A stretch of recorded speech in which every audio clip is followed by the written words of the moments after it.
আসসালামু আলাইকুম। Shimul memorial north south school and কলেজে প্লে গ্রুপের সকল শিক্ষার্থীকে অনলাইন ক্লাসে শুভেচ্ছা ও স্বাগত। আমি প্লে গ্রুপের শ্রেণী শিক্ষক শারমিন সুলতানা শ্যামলী। ছোট সোনামণিরা, আপনারা সবাই ভালো আছেন তো? আশা করি সবাই ভালো আছেন। আমরা ক্লাসে যাওয়ার আগে একটু ছড়া করে নিই। সবাই আমার সাথে সাথে দাঁড়িয়ে যান এবং ছড়াটি করবেন একসাথে। আতা গাছে তোতা পাখি ছড়াটি করবো। কি? দাঁড়িয়ে যান তো।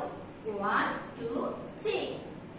আতা গাছে তোতা পাখি, ডালিম গাছে মোম, এত ডাকি তবু কথা কও না কেন গো। কি? আরেকবার করবেন তো সবাই ছড়াটি আমার সাথে। চলুন আরেকবার আমরা ছড়াটি করি। আতা গাছে তোতা পাখি, ডালিম গাছে মোম, এত ডাকি তবু কথা কও না কেন গো। ছোট্ট সোনামণিরা, আজকে বুধবার, এখন আমাদের বিষয় বাংলা এবং ইংরেজি। আমরা ক্লাসে চলে যাই। চলুন তো দেখি ক্লাসে কি আছে। বাংলায় প্রথমে ঢ শূন্য র দিয়ে ব্যঞ্জন বর্ণটি দিয়ে দুইটি করে শব্দ, একটি করে ছড়া মনে করে বলি। সবাই একসাথে ঢ শূন্য র দিয়ে আমার সাথে বলবেন। আষাঢ়। ঢ শূন্য র তে আষাঢ়। ঢ শূন্য র তে কি? আষাঢ়। আষাঢ় মাসে বৃষ্টি হয়, তাই না? ঢ শূন্য র তে আষাঢ়। আরেকটা কি আছে? ঢ শূন্য র তে গাঢ়। ঢ শূন্য র তে গাঢ়। দেখুন তো, এই যে এটা হচ্ছে হালকা রং, এটা হচ্ছে গাঢ় রং। গাঢ় বলতে কি আমরা বুঝতে পারছি? এটা হালকা, এটা গাঢ়। এটা হচ্ছে হালকা রং, এটা হচ্ছে গাঢ় রং। গাঢ় বলতে কি বুঝতে পারলাম যে এটা গাঢ়। ঠিক আছে, এটা হচ্ছে গাঢ়। তাহলে ঢ শূন্য র তে আষাঢ়, ঢ শূন্য র তে গাঢ়। ঢ শূন্য র তে আষাঢ়, ঢ শূন্য র তে গাঢ়। ঢ শূন্য র তে আষাঢ়, ঢ শূন্য র তে গাঢ়। ছড়াটা কি আছে একটু দেখে নিই। ঢ শূন্য র তে আষাঢ় মাসে বৃষ্টি হয়। আষাঢ়টা কি? একটি মাসের নাম, তাই না? আষাঢ় মাসে বৃষ্টি হয়। কোন মাসে বৃষ্টি হয়? আষাঢ় মাসে বৃষ্টি হয়। আষাঢ় মাসে কি হয়? আষাঢ় মাসে বৃষ্টি হয়। তাহলে ঢ শূন্য র তে আষাঢ় মাসে বৃষ্টি হয়। ঢ শূন্য র তে আষাঢ় মাসে বৃষ্টি হয়। কোন মাসে বৃষ্টি হয়? আষাঢ় মাসে বৃষ্টি হয়। আষাঢ় মাসে কি হয়? আষাঢ় মাসে বৃষ্টি হয়। আষাঢ় মাসে বৃষ্টি হয়। বাংলায় তিনটি বন্য প্রাণীর নাম মনে করে বলি। আমার সাথে সাথে বলবেন তো সবাই। সিংহ, বাঘ, বানর। সিংহ, বাঘ, বানর। এটা কি? সিংহ। এটা কি? বাঘ।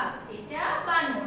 তাহলে তিনটা বন্য প্রাণীর নাম আমরা মনে করে বলছি। সিংহ, বাঘ, বানর।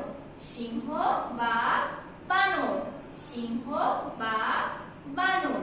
এরপরে কি আছে? অন্তুস্থ। এটা কি? অন্তুস্থ। ব্যঞ্জন বর্ণটি স্ক্রিনে নতুন ভাবে চিনে নিচ্ছি। এটা কি? এই বর্ণটির নাম কি? অন্তুস্থ। এটা স্বরবর্ণ না ব্যঞ্জন বর্ণ? ব্যঞ্জন বর্ণ। অন্তুস্থ আমরা নতুন ভাবে চিনে নিলাম না? অন্তুস্থ। আমার সাথে সাথে বলুন তো। অন্তুস্থ আমরা নতুন ভাবে স্ক্রিনে চিনে নিলাম আজকে। এখন আমরা গতদিন যেগুলো করেছি আজকে পুনরায় একটু মনে করে নিই। মনে করে না নিলে তো আমরা ভুলে যাব, তাই না? এই কারণে আমরা একটু মনে করে নিই। আপনারা সবাই আমার সাথে সাথে করবেন। ড শূন্য র এবং ঝ ঞ ব্যঞ্জন বর্ণগুলো দিয়ে দুটি করে শব্দ, একটি করে ছড়া মনে করে বলি। ড শূন্য র তে ঘুড়ি। ড শূন্য র তে ঘুড়ি। ঘুড়ি ওড়াতে, আকাশে ঘুড়ি ওড়াতে অনেক মজা লাগে, তাই না? আমরা এখন তো মাঝে মাঝে ঘুড়ি ওড়াই, অনেকেই আমরা এখন ঘুড়ি উড়িয়ে থাকি। ড শূন্য র তে ঘুড়ি। ড শূন্য র তে ঘড়ি। ড শূন্য র তে ঘড়ি। ড শূন্য র তে ঘুড়ি। ড শূন্য র তে ঘড়ি। ড শূন্য র তে ঘুড়ি। ড শূন্য র তে ঘড়ি। ঝ তে ঝর্ণা। ঝ তে ঝর্ণা। দেখুন তো ঝর্ণা দিয়ে পানি পড়ছে, তাই না? ঝ তে ঝর্ণা। ঝ তে ঝড়। আমাদের বৃষ্টি হয়, অনেক জোরে বৃষ্টির সময় অনেক জোরে বাতাস হয়, তখন ওটাকে আমরা ঝড় বলি। বৃষ্টির সাথে সাথে যে বাতাসটা হয় অনেক জোরে, ওটাকেই তো আমরা ঝড় বলি। তাহলে ঝ তে ঝর্ণা। ঝ তে ঝড়। ঝ তে ঝর্ণা। ঝ তে ঝড়। ঝ তে ঝর্ণা। ঝ তে ঝড়। ইয়োতে মিও। ইয়োতে মিও। ইয়োতে মিয়া। ইয়োতে মিয়া। ইয়োতে মিও। মিউ বিড়াল, তাই না? মিও মিউতে মিউ, মিউতে মিয়া, মিউতে মিয়া, মিউতে মিউ, মিউতে মিয়া। ছড়া কি আছে একটু দেখে নিই। দর্শন রতে ঘুড়ি ওড়ে আকাশময়, ঘুড়ি ওড়ে আকাশময়। কি ওড়ে আকাশময়? ঘুড়ি ওড়ে আকাশময়। কি ওড়ে আকাশময়? ঘুড়ি ওড়ে আকাশময়। ঘুড়ি ওড়ে কোথায়? ঘুড়ি ওড়ে আকাশময়। ঘুড়ি ওড়ে কোথায়? ঘুড়ি ওড়ে আকাশময়। ঝতে ঝর্ণা হতে ঝরছে পানি, ঝতে ঝর্ণা হতে ঝরছে পানি। কি হতে ঝরছে পানি? ঝর্ণা হতে ঝরছে পানি। ঝর্ণা হতে কি ঝরছে? ঝর্ণা হতে ঝরছে পানি। ঝতে ঝর্ণা হতে ঝরছে পানি, ঝতে ঝর্ণা হতে ঝরছে পানি। নিয়তে মিয়া সাহেব বড়ই মানি, নিয়তে মিয়া সাহেব বড়ই মানি, নিয়তে মিয়া সাহেব বড়ই মানি। মানি মানে কি? এখানে মান সম্মান বোঝাচ্ছে, ঠিক আছে। কে কে বড়ই মানি? মিয়া সাহেব বড়ই মানি। কে বড়ই মানি? মিয়া সাহেব বড়ই মানি। মিয়া সাহেব কেমন? মিয়া সাহেব বড়ই মানি, মিয়া সাহেব বড়ই মানি। এরপরে প্রশ্ন উত্তর, নিজের প্রশ্ন উত্তরগুলো মুখে মুখে বলি। যেমন 1 নম্বরে কি আছে? কোন মাসে বৃষ্টি হয়? কোন মাসে বৃষ্টি হয়? আষাঢ় মাসে বৃষ্টি হয়। কোন মাসে বৃষ্টি হয়?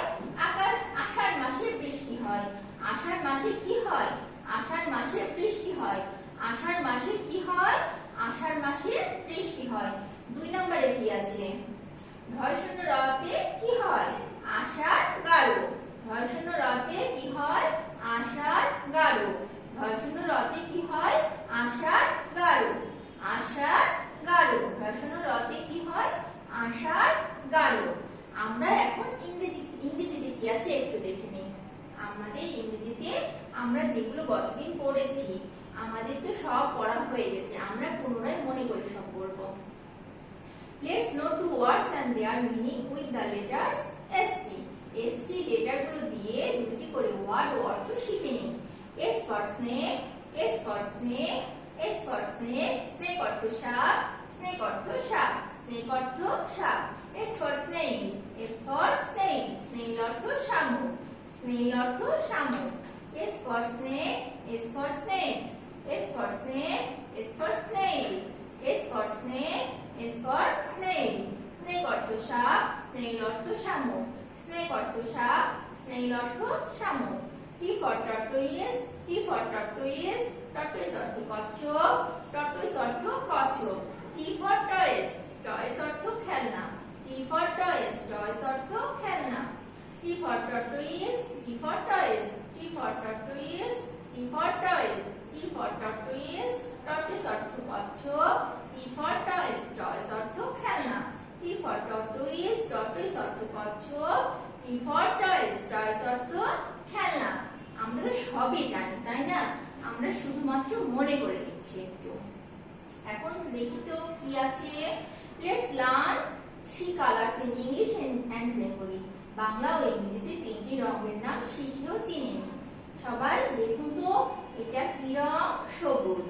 যখন রং বলবো তখন বলবেন সবুজ, আর যখন বলবো কি কালার তখন বলবেন গ্রিন। গ্রিন, দেখুন তো গ্রিন, গ্রিন অর্থ সবুজ। এই রঙের নাম কি? গ্রিন। এই কালারের নাম কি? গ্রিন। সবাই দেখুন তো গ্রিন, গ্রিন অর্থ সবুজ, গ্রিন অর্থ সবুজ, গ্রিন অর্থ সবুজ। এটা কি দেখি তো? অরেঞ্জ, অরেঞ্জ, এই কালারটার নাম কি? অরেঞ্জ। অরেঞ্জ অর্থ কমলা, অরেঞ্জ অর্থ কমলা, অরেঞ্জ অর্থ কমলা।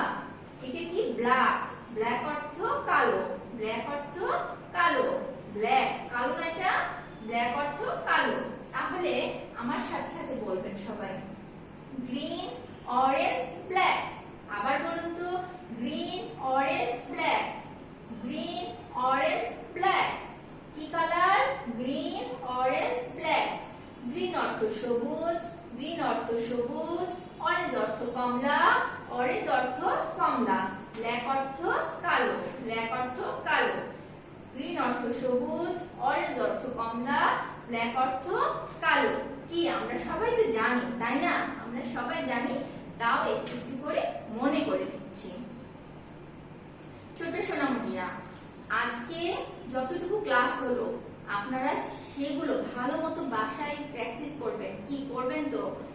আপনারা সবাই ভালো থাকেন, সুস্থ থাকেন এবং আমাদের আজকে আরো যে ক্লাস আছে চারু কারু এবং গণিত, আপনারা সবাই সেগুলো অবশ্যই দেখবেন এবং সবাই ভালো থাকবেন, সুস্থ থাকবেন এই কামনায়